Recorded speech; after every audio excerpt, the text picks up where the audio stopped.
Okay, good morning and welcome to this little video. Today we're going to be looking at Dulce Et Decorum Est. Now this is a poem by Wilfred Owen, and I'm aware that some of you may already be slightly familiar with it, but I wanted to just take it again. I'm going to talk through it. I'm going to produce some notes if you want to replicate those in your books, or if you want to type them. Perhaps you could download this, print it off and make those notes as I'm going along.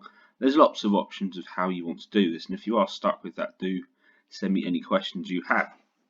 So we're going to jump straight into it. Today we're going to look at the poem, take some annotations. I've picked out 5 questions that I think will really help to deepen your understanding of the poem, and then at the end this is the question that you're going to be answering about that poem. So let's get into it. Obviously, this being a video, you can stop, you can pause, you can go back. You'll be able to look at any aspects that you want as we go through, and perhaps that might be a really good way of helping you really deepen your understanding. So we'll read it through first. So Dulce Et Decorum Est. Bent double like old beggars under sacks, knock-kneed coughing like hags, we cursed through sludge, till on haunting flares we turned our backs, and towards our distant rest began to trudge. Men marched asleep. Many had lost their boots, but limped on, bloodshot. All went lame, all blind, drunk with fatigue, deaf even to the hoots of tired, outstripped 5-9s that dropped behind. Gas, gas, quick boys! An ecstasy of fumbling, fitting the clumsy helmets just in time. But someone still was yelling out and stumbling, and floundering like a man in fire or lime. Dim through the misty panes and thick green light, as under a green sea I saw him drowning. In all my dreams, before my helpless sight, he plunges at me, guttering, choking, drowning. If in some smothering dreams you too could pace behind the wagon that we flung him in, and watch the white eyes writhing in his hanging face, like a devil's sick of sing.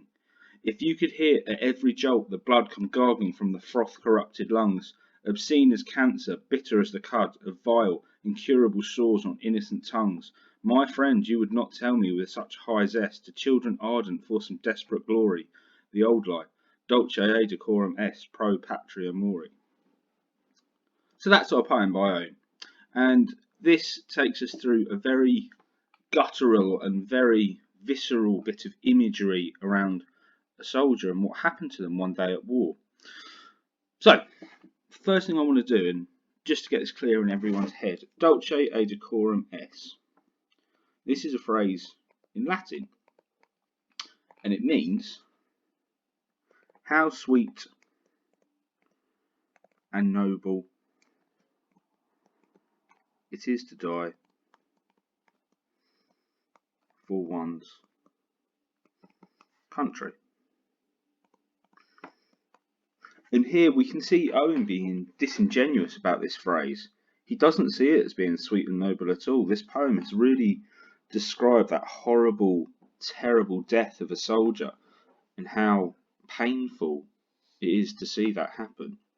And this kind of poetry comes as much as a response to the often propaganda-led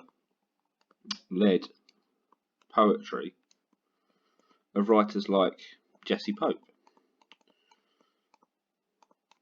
And especially this poem comes as a response as Who's for the Game?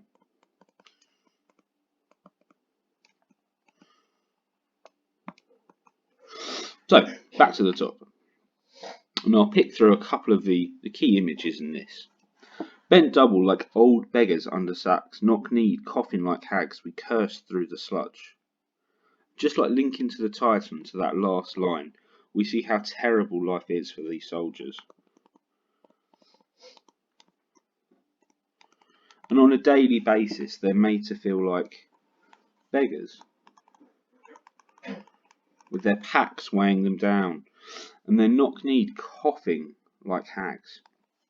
And we've got this idea of it's not exactly a healthy place to be. It's not somewhere where anyone wants to be. They're made to feel cursed.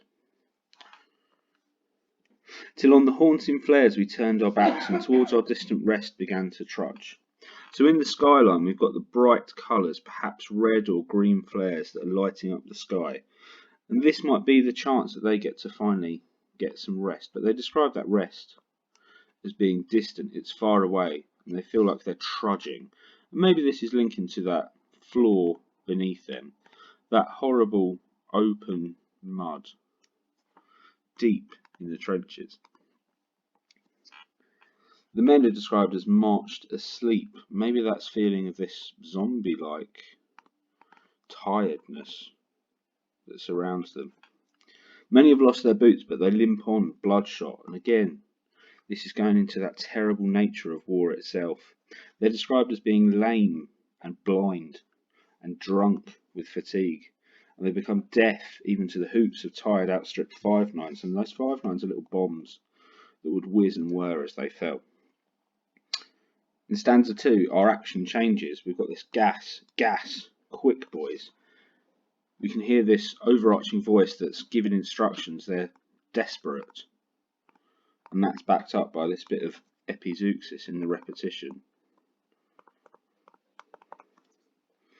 They describe that fumbling that people are doing, trying to fit the clumsy helmets just in time. And obviously, if you didn't get that gas mask on, you were done for at that stage. But someone's still yelling out and stumbling and floundering like a man in fire or lime. And this simile again picks out just that terrible nature of war. Dim through the misty panes and thick green light of their helmets and the light above them, under a sea of green I see him drowning. And this is linking together part of this semantic field that links us to the ocean and that feeling of drowning. In all my dreams, before my helpless sight, he plunges at me, guttering, choking, drowning. And this, in all my dreams, it's almost this touch of phantasmagoria that this character is having.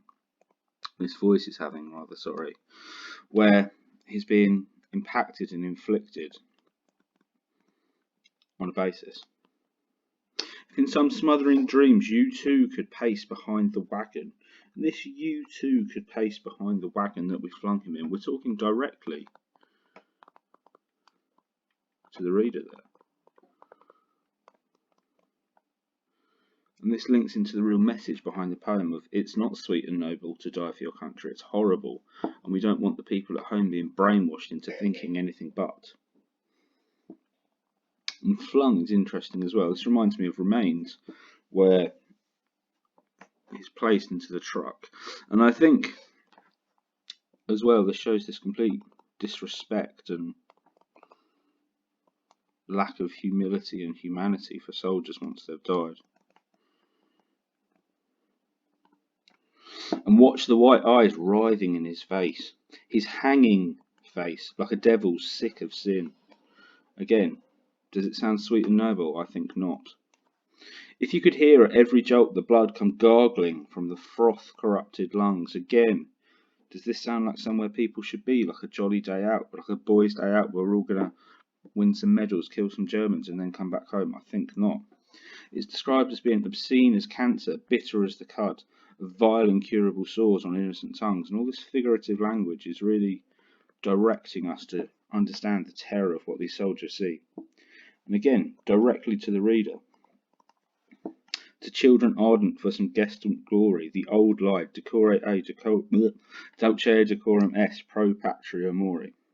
So, this is a really good little piece by Owen that explains just how terrible everything is, how it really is not a pleasant place to be. So, in your books or on a Word document or on Show My Homework, however you want to do it, here's 5 questions I want you to think about. I think this is probably going to take 10 minutes. For some of these, you might need to use the internet to explore and research the answers a little bit. Some of them I have covered as I've been talking through, so it might be worth just going back through and checking out some bits of the video. Once you've done that, here is a little task I'm going to set up. This is going to be a longer task, and I'm going to produce another video that's going to talk you through how to do that. Okay, stay safe. See you soon.